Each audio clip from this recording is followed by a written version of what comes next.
નમસ્કાર, આપ જોઈ રહ્યા છો spark today news. Amod Bharatiya Janata party દ્વારા મહારાષ્ટ્ર વિધાનસભામાં તેમજ ગુજરાતની વાવ બેઠક પર ભારતીય જનતા પાર્ટીના વિજયની શાનદાર ઉજવણી કરવામાં આવી. કાર્યકરોએ ધારાસભ્ય ડીકે સ્વામીને મીઠાઈ ખવડાવી અને વિજય ઉત્સવ મનાવ્યો.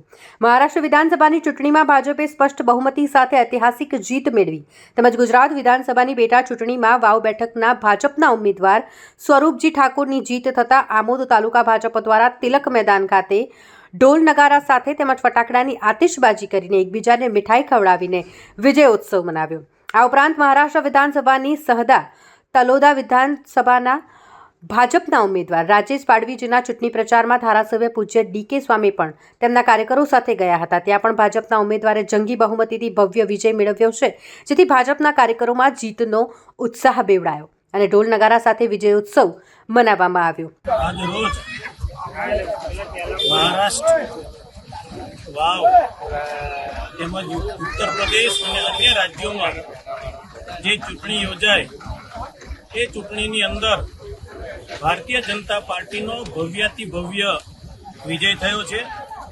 તેમજ મહારાષ્ટ્રની અંદર ભારતીય જનતા પાર્ટી અને યુતિની સરકાર 227 જેટલી સીટો જીતીને ભવ્યાતિ ભવ્ય વિજય પ્રાપ્ત કર્યો છે. તેમજ વાવની અંદર આદરણીય અમારા ભૂપેન્દ્રભાઈ પટેલ તેમજ પાટીલ સાહેબના નેતૃત્વમાં વાવ સીટ પણ જેમાં સ્વરૂપસિંહ ઠાકોર પણ ભવ્યાતિ ભવ્ય જ્યારે વિજય પ્રાપ્ત કર્યો છે, ત્યારે આજના દિવસે જંબુસર વિધાનસભાના સૌ કાર્યકર્તાઓ, સૌ આગેવાનો, તાલુકાના પ્રમુખ, મહામંત્રીશ્રીઓ તેમજ નગરપાલિકાના સૌ સદસ્યશ્રીઓ તેમજ સૌ આગેવાનો આજે આમોદ ખાતે ફટાકડા ફોડી મીઠાઈ વેચી અને ભવ્યાતિ ભવ્ય વિજય પ્રાપ્ત કર્યો એની ખુશાલી ઉજવી રહ્યા છીએ. તેમજ આમોદ અને જંબુસર વિધાનસભાના તમામ કાર્યકર્તાઓ વતી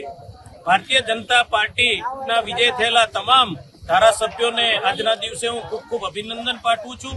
વિશેષમાં મોદી સાહેબ, અમિતભાઈ શાહ અને મહારાષ્ટ્રની સરકારના નેતૃત્વમાં જ્યારે ભવ્યથી ભવ્ય વિજય પ્રાપ્ત કર્યો છે, ત્યારે અમે પણ મહારાષ્ટ્રની અંદર